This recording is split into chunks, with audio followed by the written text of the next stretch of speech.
Hello నమస్తే. నేను మీ journalist Srinivas. ఈరోజు తెలంగాణ వార్తాపత్రికలో వచ్చిన వార్తలు, ఆ వార్తల వెనుకున్న వాస్తవాల్ని విశ్లేషణ చేసే ప్రయత్నం చేద్దాం. ముందుగా సాక్షి పేపర్‌లో వచ్చిన బ్యానర్ ఐటెమ్స్ ముఖ్యమైన వార్తలను చూద్దాం. సీఎం టూర్‌కు కేంద్రం నో చెప్పింది. ఆయన అమెరికా పర్యటన షెడ్యూల్ నిబంధనలకు అనుగుణంగా లేదన్న విదేశాంగ శాఖ రాజకీయ కారణాలతో అనుమతిని నిరాకరిస్తున్నట్లు వెల్లడించిందట.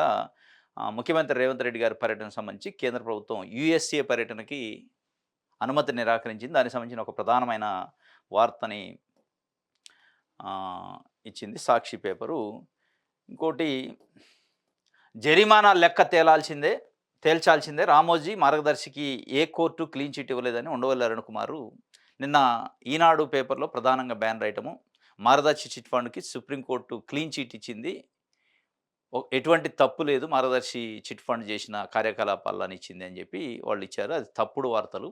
సుప్రీంకోర్టు ఎవరికీ ఏ క్లీన్ చిట్ ఇయ్యలేదు.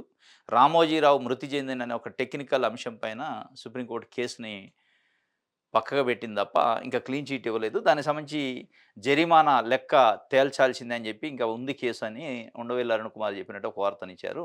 ఇంకోటి ఇంకో బ్యానర్ ఐటెమ్ హైదరాబాద్‌లో ఒక ఎకరం భూమి 264 కోట్ల రూపాయలున్న రాయదుర్గం ఏరియాలో పలికినట్లు, ఒక రికార్డ్ బ్రేక్ చేసినట్టు ఒక వార్తని 264 కోట్లు రికార్డు ధర పలికిన ఎకరం చరిత్ర తిరగరాసిన రాయదుర్గం భూముల వేలము దక్కించుకున్న హైదరాబాదు సంస్థ ఎంఎస్ఎన్ రియాల్టీ. దేశంలో ఇదే ఇప్పటివరకు పలికిన అత్యధిక ధర. మన రాష్ట్రంలోనే కాదు దేశవ్యాప్తంగా ఒక ఎకరం ధరలో రికార్డ్ బ్రేక్ చేసింది రాయదుర్గంలో 264 కోట్లు. దీనికి సంబంధించిన ఒక వార్త. ఇంకోటి కాంగ్రెస్ పార్టీకి సంబంధించిన ఒక దాదాపు 17 మంది ఎమ్మెల్యేలు ఎస్సీ, ఎస్టీ, బీసీ, మైనారిటీ మిగతా అన్ని వర్గాలకు సంబంధించి ఎక్కువ దాంట్లో ఎస్సీ, ఎస్టీ, బీసీ ఎమ్మెల్యేలు ఉండ్రు. సీఎం పైన మంత్రి కొండా సురేఖ కూతురు సుష్మితా పటేల్ చేసిన వ్యాఖ్యలకి నిరసనగా వ్యాఖ్యలను ఖండిస్తూ వాళ్ళు నిన్న ఒక ప్రెస్ మీట్ పెట్టారు. ఆ ప్రెస్ మీట్‌కి సంబంధించి వాళ్ళు చెప్తుంది బహిష్కరించక ముందే పార్టీ నుంచి వెళ్ళిపోండి. సీఎంని టార్గెట్ చేస్తూ సీఎం పైన అనిశ్చిత వ్యాఖ్యలు చేస్తే క్షమించేది లేదు. ఎట్టి పరిస్థితుల్లో రాజీనామా చేసి వెళ్ళిపోవాలి. లేదంటే బహిష్కరించాల్సిందని వాళ్ళు సీఎంకి మద్దతుగా మాట్లాడిన పరిస్థితి. దీనికి సంబంధించి ఒక వార్త సాక్షి పేపర్ ఇచ్చింది. At the same time Andhra Jyothy పేపర్‌లో వచ్చిన వార్తలను చూద్దాం. సురేఖపై వేటు మంత్రివర్గం నుంచి తప్పించే యోచనలో అధిష్టానమట అని చెప్పి ఆంధ్రజ్యోతి చెప్తుంది. సురేఖపై వేటేస్తారని మంత్రివర్గం నుంచి బర్తరఫ్ చేస్తారని చెప్పి వాళ్ళకున్న ఇన్ఫర్మేషన్‌ని ఆంధ్రజ్యోతి చెప్తుంది. మరి అంత ఈజీ అది అనేది చూడాలి. ఇంకోటి అమెరికాకు నో చెప్పింది రేవంత్ రెడ్డి పర్యటనకని ఇంకొక బ్యానర్ ఐటెమ్ కూడా ఇచ్చారు. ఇది ఒక వార్త. అయితే ఎకరం 264 కోట్లకు సంబంధించి సేమ్ అదే వార్తని ఇక్కడ కూడా ఇచ్చారు. ఇంకోటి చాలా ఆసక్తికరమైన విషయం. అంటే దేశవ్యాప్తంగా రాజకీయ పార్టీల ముందు ఇప్పటికే సీజేపీ పార్టీ జెన్‌జెడ్ యువత ఎజెండాని ముందు పెట్టింది. రాజకీయ పార్టీలు బీజేపీతో సహా అన్ని రాజకీయ పార్టీలు నేషనల్, జాతీయ పార్టీలు, ప్రాంతీయ పార్టీలు జెన్‌జెడ్ యువతని వాళ్ళని ప్రసన్నం చేసుకునే కార్యక్రమం చేస్తున్నారు సీజేపీ ఉద్యమంతోని. అది అట్లుండగానే నిన్న అదే జంతర్ మంతర్ ప్లేస్‌లో ఏ జంతర్ మంతర్ దగ్గరైతే ఢిల్లీలో సీజేపీ ఉద్యమం చేసిందో, ఆ ఉద్యమంతో ధర్మేంద్ర ప్రధాన్ రాజీనామా చేశారు. సేమ్ అక్కడనే నిన్న ఒక పెద్ద ఉద్యమం స్టార్ట్ చేశారు. రిజర్వేషన్ హటావో, రిజర్వేషన్ ఎత్తేయాలి, రిజర్వేషన్ రద్దు చేయాలి అని చెప్పి కొంతమంది ఫార్వర్డ్ క్యాస్ట్ సంబంధించి ప్రధానంగా రాజస్థాన్‌లోని రాజ్‌పుత్ కమ్యూనిటీకి సంబంధించి మిగతా సంఘాలు రిజర్వేషన్ రద్దు చేయాలి, atrocity act, SC, ST atrocity యాక్ట్‌ని కూడా రద్దు చేయాలి అని చెప్పి ఒక ఉద్యమాన్ని తీసుకున్నారు. అసలు ఆ ఉద్యమం వెనక ఏముంది? దాంతో పాటు ఇంకొకటి కూడా సీజేపీకి సంబంధించిన నాయకులు నిన్న రాజస్థాన్‌లో పర్యటించారు. ప్రభుత్వ స్కూళ్ళల్లో జరుగుతున్న ఇబ్బందులపైన, ప్రభుత్వ స్కూల్లో విద్యార్థులకు ఎదుర్కొంటున్న సమస్యలపైన పరిశీలించే ప్రయత్నం చేస్తే అక్కడ కొంతమంది స్థానికులు ఎంటబడి వాళ్ళని దాడి దాడి చేసినట్టు కొన్ని వార్తలొచ్చినాయి. ఆ దాడి వెనక అసలు వాళ్ళని అటాక్ చేసింది ఎవరనేది దాదాపు అన్ని పేపర్‌లలో ఇచ్చారు. దానిపైన మనం చర్చిద్దాం. ఇంకోటి ఆంధ్రప్రభ పేపర్‌లో ఇచ్చిన బ్యానర్ ఐటెమ్సు సేమ్ అమెరికా పర్యటన సీఎంకు సంబంధించి రద్దు అని చెప్పి ఒక వార్త. రాజకీయ కోణం లేదు, రాద్ధాంతం చేయొద్దని బీజేపీ రాష్ట్ర అధ్యక్షుడు రామచంద్రరావు. అంటే సీఎం పర్యటన రద్దు చేయడానికి రాజకీయ కోణం లేదు, అది చట్ట ప్రకారమే కేంద్ర ప్రభుత్వం చేసిందని ఆయన వివరణ ఇచ్చే ప్రయత్నం చేశారు. ఇంకోటి ఆంధ్రప్రభ పేపర్‌లో కాంగ్రెస్ పార్టీలో జరుగుతున్న అంతర్గత కుమ్ములాట్లు, అంతర్గతంగా జరుగుతున్న వ్యవహారాలు, బహిరంగంగా బయటకొచ్చి విమర్శలు చేయటం, దీనిపైన పాత, కొత్త కోల్డ్ వార్ జరుగుతుంది. సమన్వయాలేమితో రెచ్చిపోతున్న నేతలని చెప్పి సుష్మితా పటేల్ కావచ్చు, రాజగోపాల్ రెడ్డి కావచ్చు, చిన్నారెడ్డి కావచ్చు, ఇట్లా చాలా జిల్లాలలో వాళ్ళ ఉనికి కోసం, వాళ్ళ వర్గాల కోసం బయటకొచ్చి మాట్లాడుతున్న పరిస్థితి. ఒక రకంగా అంటే కాంగ్రెస్ పార్టీ అంటే ఇట్లనే ఉంటది.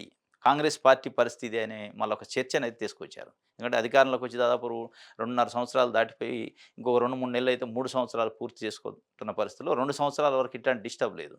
2 ఇయర్స్ పూర్తి చేసుకున్న తర్వాత మెల్లగా అంతర్గత కుమ్ములాటలు ఎక్కువైనాయి. అంతర్గత కుమ్ములాటలు కాస్త అసలు ఒక క్యాబినెట్ మంత్రినే బర్తరఫ్ చేయాలి, సస్పెండ్ చేయాలనే పరిస్థితి దాకొచ్చింది. దీనికి సంబంధించిన ఒక వార్తని ఇచ్చింది ఆంధ్ర ప్రభ పేపరు. రైట్.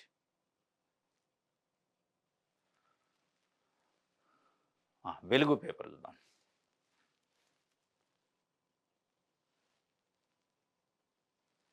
రైట్. పాలిటెక్నిక్‌ను ప్రైవేటీకరించము, 600 కోట్లతో కాలేజీలను అప్‌గ్రేడ్ చేస్తామని నిన్న వివేక్ వెంకటస్వామి కేబినెట్ మంత్రి పాలిటెక్నిక్ విద్యార్థులకు సంబంధించి లేటరల్ అడ్మిషన్, బీటెక్‌లో లేటరల్ అడ్మిషన్‌కి సంబంధించి రద్దు చేస్తున్నామని చెప్పి ఒక సంకేతాలు ఇచ్చింది ప్రభుత్వం. దానిపైన పెద్ద ఎత్తున పాలిటెక్నిక్ విద్యార్థులు ఉద్యమం చేస్తున్నారు. ఆ ఉద్యమానికి సంబంధించి రాజకీయ పార్టీలు, ప్రతిపక్ష పార్టీల సంఘీభావం కూడా వచ్చింది. దాంతోని ప్రభుత్వం దిగి వచ్చింది. మంత్రే స్వయంగా పాలిటెక్నిక్ మాసప్ ట్యాంక్‌లో ఉన్న పాలిటెక్నిక్ కాలేజీకి వెళ్ళి అట్లాంటిది ఏమి లేదు, లేటరల్ అడ్మిషన్ ఎప్పటిలాగానే ఉంటుందని హామీ అయితే ఇచ్చారు ఓరల్‌గా. అదేం జరిగిద్దో చూడాలి. దీనికి సంబంధించిన ఒక వార్తని ఇచ్చారు. కొండా సురేఖ పైన కఠిన చర్యలు తీసుకోవాలి, హైకమాండ్ కాంగ్రెస్ ఎమ్మెల్యేలు, ఎమ్మెల్సీలు విజ్ఞప్తి. త్వరలోనే పీసీసీ చీఫ్ క్రమశిక్షణ కమిటీని కలుస్తాం. కొండా సుష్మితతో ప్రతిపక్షాలే ఇలా మాట్లాడిస్తున్నాయి. వ్యాఖ్యలతో సంబంధం లేదని సురేఖ ఖండించలేదేం. పార్టీ నుంచి బహిష్కరించక ముందే ఆమె పార్టీ విడాలి. రాజగోపాల్ రెడ్డి, చెన్నారెడ్డి పైన చర్యలు తీసుకోవాలని డిమాండ్ చేస్తూ ప్రధానంగా రాజగోపాల్ రెడ్డి, చెన్నారెడ్డి గతంలో మాట్లాడారు. దానికంటే కూడా కొండా సుష్మితతో మాట్లాడిన అంశం పైన నేను దాదాపు ఒక 15 మంది ఎమ్మెల్యేలు, ఎమ్మెల్సీలు కొండా సురేఖ పైన కఠిన చర్యలు తీసుకోవాలని ఏఐసీసీకి విజ్ఞప్తి చేసినట్టు ఒక వార్త. దీని వెనక సీఎం చేయించారా, వాళ్ళే స్వయంగా చేశారా అనేది. ఇంకోటి నమస్తే Telangana paper banner item CM బలహీన నిరూపణట. బల నిరూపణ చేసినట్టు. అది బల నిరూపణ కాదు, బలహీన నిరూపణ. ఎందుకంటే 40 మంది కాంగ్రెస్ పార్టీకి సంబంధించిన ఎమ్మెల్యేలు ప్రెస్ ముందుకు వచ్చి మాట్లాడాల్సిన పరిస్థితిలో కేవలం 17 మంది మాత్రమే వచ్చారు. అది ఎస్సీ, ఎస్టీ, బీసీలకు సంబంధించిన ఎమ్మెల్యేలే వచ్చారు. క్యాబినెట్లో ఉన్న ఒక మంత్రి కూడా మాట్లాడలేదు. సీఎం పైన డైరెక్ట్‌గా అటాక్ చేసి సీఎం కుటుంబ సభ్యులు, అన్నదమ్ములు చేస్తున్న అవినీతి పైన డైరెక్ట్‌గా సుష్మితా పటేల్ మాట్లాడిన మాటలకు ఒక మంత్రి కూడా కౌంటర్ ఇయ్యలేదు. అటువంటప్పుడు సీఎం వీక్ అయితుండు. బల నిరూపణ కాదు, అది బలహీన నిరూపణ. ఎమ్మెల్యేల మద్దతు లేదని స్వయంగా నిరూపించుకున్న రేవంత్ అని చెప్పి కొండాకు వ్యతిరేకంగా 40 మందితో మాట్లాడించాలని స్కెచ్ చేశారు. కానీ ప్లాను అటర్ ఫ్లాప్ అయింది. ఒత్తిడి చేసిన గొంతు విప్పింది 17 మంది అని చెప్పి ఒక వార్తని ఇచ్చారు. రైట్. ఇది నమస్తే తెలంగాణకు సంబంధించి. దిశ పేపర్ చూద్దాం.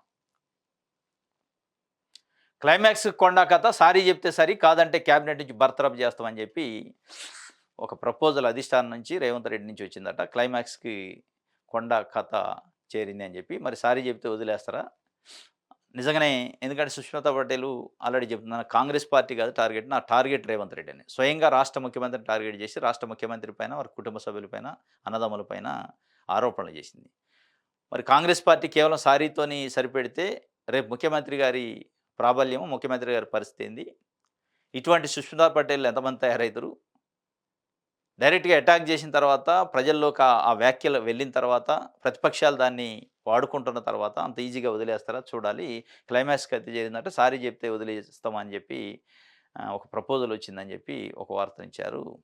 ఇది ఈరోజు ప్రధాన వార్తాపత్రికల్లో వచ్చిన వార్తలకు సంబంధించిన హెడ్లైన్స్. దీంట్లో ముఖ్యంగా ముఖ్యమంత్రి పర్యటనకి కేంద్ర ప్రభుత్వం అనుమతి నిరాకరణ, దాంట్లో కూడా అమెరికాకు సంబంధించి పర్యటన. ఏం జరిగింది అసలు? ముఖ్యమంత్రి గారి పర్యటన ఆల్ ఆఫ్ సడన్‌గా కేంద్ర ప్రభుత్వం పర్యటన రద్దు చేయటం, పర్యటనకి అనుమతి నిరాకరించడం ఏం జరిగిందని మనం లోతుల్లోకి వెళ్తే, రేవంత్ రెడ్డి గారి పైన ఓటుకు నోటు కేసు ఉంది.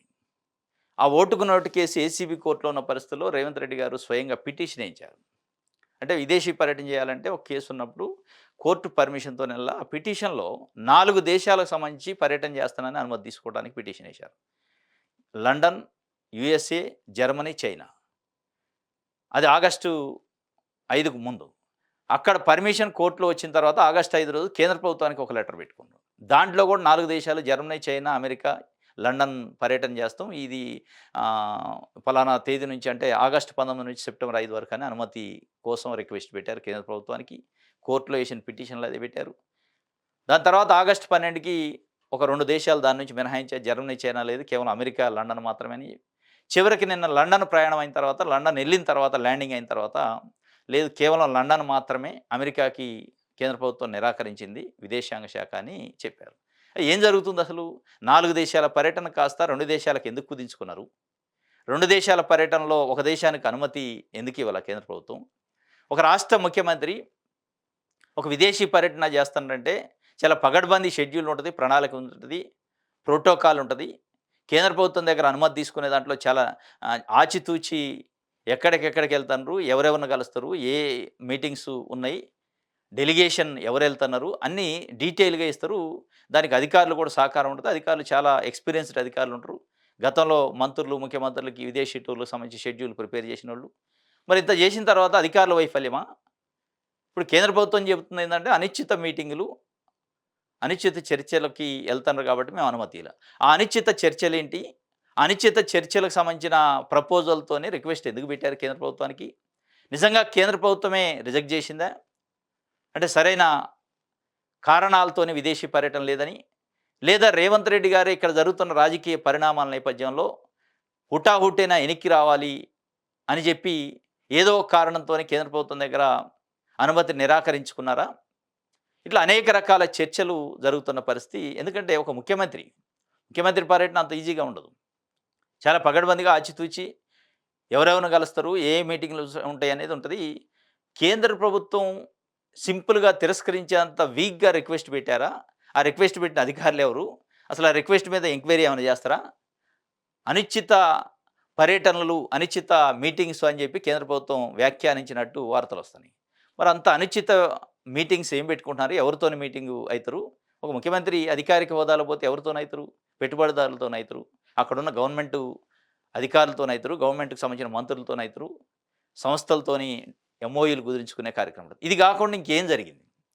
అటు కేంద్ర ప్రభుత్వం ఎవరైనా ఇట్లేదో అనిశ్చిత పర్యటన, అనిశ్చిత మీటింగ్స్ ఏందని, ఇటు రాష్ట్ర ప్రభుత్వం వైపు నుంచి కూడా ఇంతవరకు సమాధానం లేదు. కానీ ఒక తెలంగాణ రాష్ట్ర ముఖ్యమంత్రిగా పర్యటన రద్దు కావటం అనేది తెలంగాణకు కూడా అది అంత మంచిది కాదు.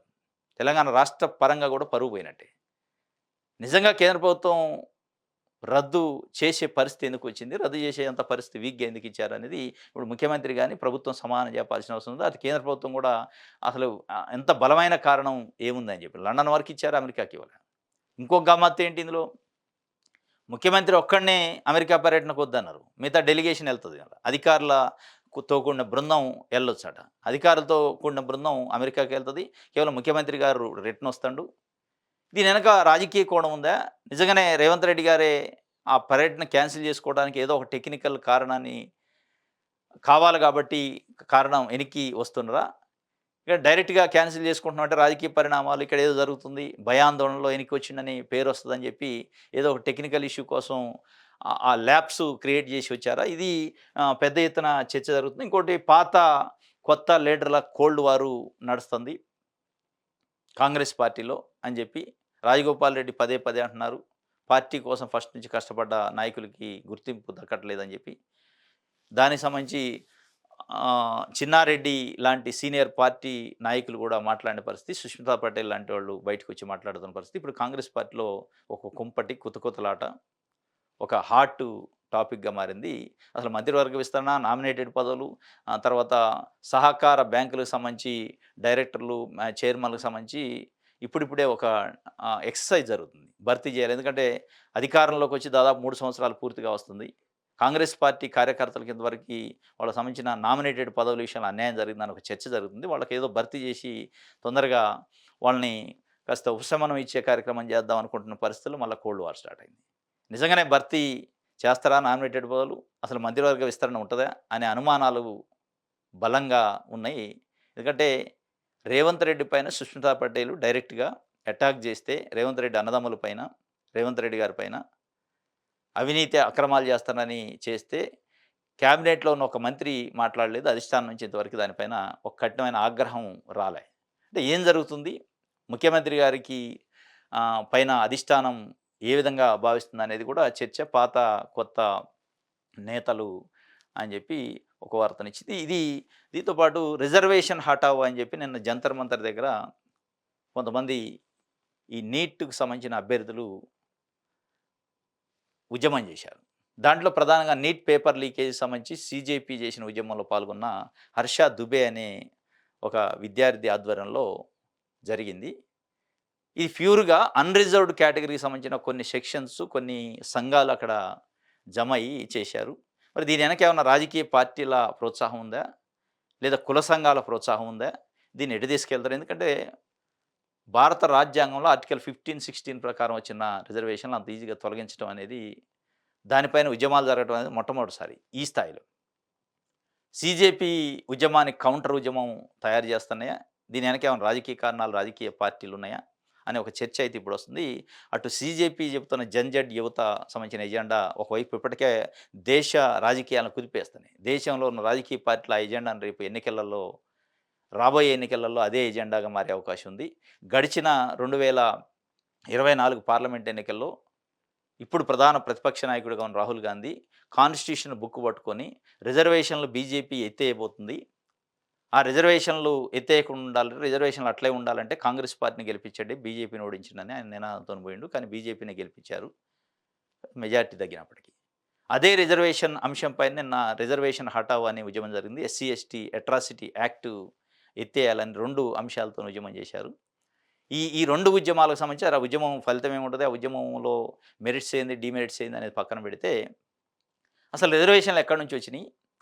రిజర్వేషన్లు వాళ్ళు చెప్తుందేంది, మెరిట్ లేని వాళ్ళు ఉద్యోగాల్లోకి వస్తున్నారు, మెరిట్ లేని వాళ్ళు నాణ్యత లోపిస్తుందని. మెరిట్ కోసం రిజర్వేషన్లు రాలే. సోషల్ జస్టిస్ కోసం రిజర్వేషన్లు వచ్చినాయి అనేది రిజర్వేషన్లు పొందుతున్న వాళ్ళు చెప్పేది వాస్తవం కూడా ఇది.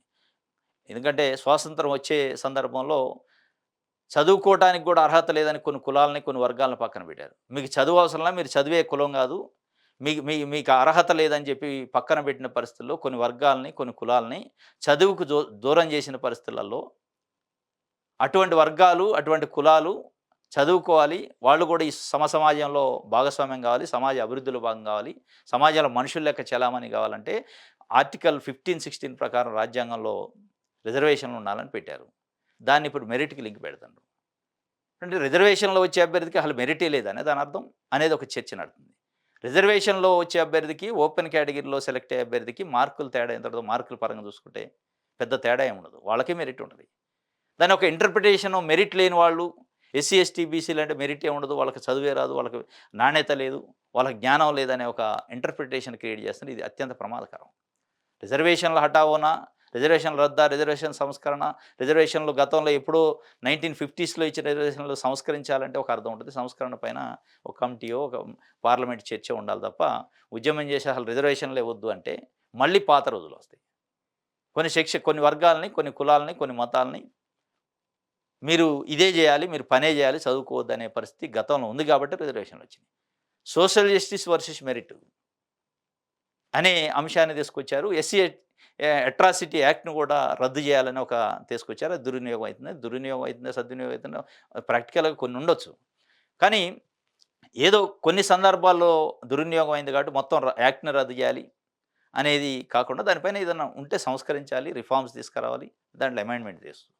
ఇప్పుడు ఈ 2 అంశాలు సీజేపీ ఉద్యమం, ఈ రిజర్వేషన్ హఠావో ఉద్యమం, ఈ 2 అంశాలే రేపు 2029 పార్లమెంట్ ఎన్నికల్లో ప్రధాన ఎజెండా అయ్యే అవకాశం ఉంది. ఎవరైతే రిజర్వేషన్లు కాపాడుతామని ఒక ఒక ఒక కూటమి వచ్చే అవకాశం ఉంది, రిజర్వేషన్లు సంస్కరిస్తామని ఇంకొక కూటమి వచ్చే అవకాశాలున్నాయి. ఆ ఎజెండాని ఈ దేశంలో ఉన్న ఈ దేశ రాజకీయ పార్టీల ముందు ఎన్నికల ఎజెండాని పెడుతున్నారు. ఈ దీంట్లో ఏమైతుందంటే ఇట్లాంటి సెంటిమెంటల్ ఇష్యూల్లో అసలు దేశంలో ఉన్న ప్రజలు, పేదరికము, విద్య, వైద్యం ఇటువంటివి చాలా వెనకబడిపోతున్నాయి. ఇది ఒక వార్తగా దాదాపు అన్ని ఇంగ్లీష్ పేపర్‌లో, తెలుగు పేపర్‌లో ఇచ్చిన పరిస్థితి. రైట్. ఇది ఈరోజు న్యూస్ అనాలిసిస్. రేపు తాజా వార్తలతోని తిరిగి కలుసుకుందాం. Thank you.